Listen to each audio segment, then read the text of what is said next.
Hey guys, I'm Ryan Bailey. This is Between Two Pints, and joining me in the virtual pub is our Director of Scouting, Mr. Thomas Schaling. Thomas, how are you, sir? I'm very well, thanks, Ryan. Thanks for having me. I hope you're well. I'm very well indeed. All the better for having you joining me in the virtual pub once again. Let's start off our little chat, Thomas, with some discussion about our second ever signing, Riley McGree. What can you tell us about him as a player? Well, first off, that we're very happy with him, of course. We've been following him for a long time. I can say actually from basically the first month that we started at Charlotte with our scouting team. A little bit of background on him. He was only 18 when he moved to Europe, to Club Bruges. That didn't work out quite the way he expected it to. So he went back to Australia for a couple of years. We really think that he's ready now to take a new step in his career. His past season was with Adelaide United was really quite spectacular. He was MVP and top scorer for his team. And he was also voted Young Player of the Year in the A-League. So he's had a good season. We see him primarily as an attacking midfielder, but he is another versatile player, much like Sergio Ruiz, but in different positions, different roles. He's someone who we've seen play as a number 8, number 10. We even see him playing a role from the wings as well. So, there's a lot of interesting aspects to his game. As you say, he's coming off a great season. He's a creative and versatile player. He's left-footed. Do you think he offers something that we haven't necessarily seen in MLS, or something that's very well suited to MLS? Well, I don't know about something that we've never seen in MLS, but there are numerous attributes that we really like in him. He's an aggressive player. He has a good technique, good left foot. He has a scoring ability, mainly due to his depth without the ball, good timing of his runs, positioning in front of goal, and really the hunger to score goals as well. I mean, that's really an important part of his skill set. Definitely. Now, you mentioned you've been scouting him for a long time, and you found him quite literally on the other side of the world, which is testament to the scope of your scouting. So how did your search for the second ever player lead to him and lead to Australia? Well, I think as a bit of background, it always has to do with a lot of things when scouting and recruiting. We've watched thousands of players by now for Charlotte FC, and our process forces us to make decisions on which of these players we want to keep following. So Riley was one of them. He was there, like I said, almost from the beginning. But that's still hundreds of players that we're following closely after the first shift in between the thousands. So obviously we won't be signing the majority of the players we're following.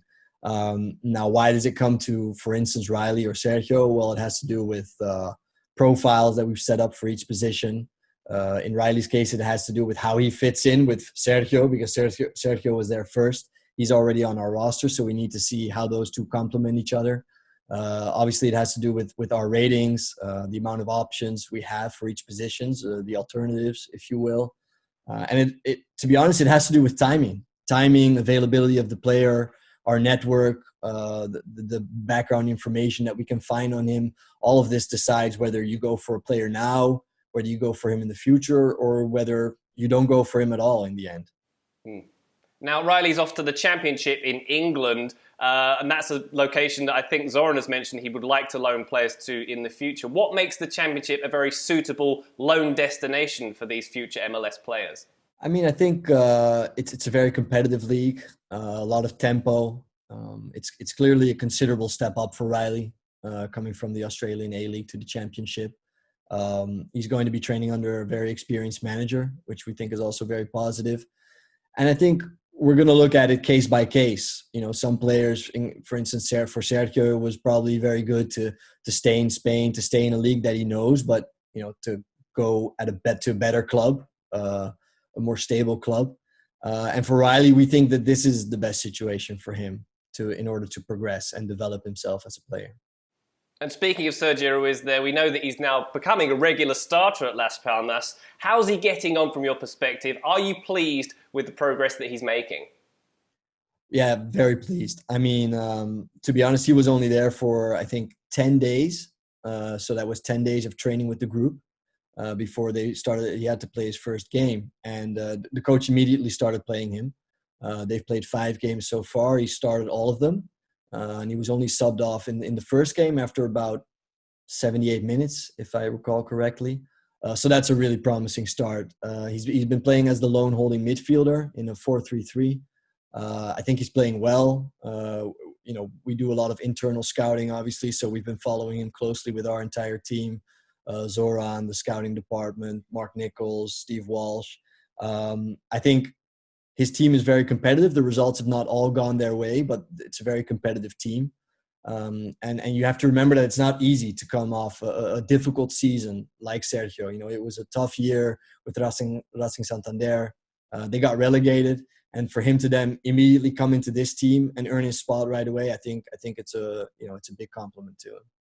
It is certainly settling in very nicely in the Canary Islands. If we can look forward to the future of player recruitment at Charlotte FC, Thomas, is there a timeline laid out for when players might come in at certain dates? What does the master plan look like at the moment? Well, we have put a lot of time into the recruitment timeline. I think it's something really important, but you have to think in broad strokes. We have to remain flexible. Of course, we want to anticipate and be very well prepared. And what's most important is that we put ourselves in a position where it doesn't hurt us if we come out of a certain transfer window signing one player more or less than anticipated. I think we're not going to pin ourselves down to 3 here, 5 here, 6 there. What's most important that in the broad scheme of things, we're on track. And I think we've started very well in getting Sergio and Riley here in this summer transfer window. Tight-lipped as always, Thomas. I like your style. Let's move on and talk about the fact that something we can't ignore, Thomas, is that we're operating here in a pandemic. We're in a virtual pub, not a real pub right now. How has COVID-19 affected scouting and recruitment?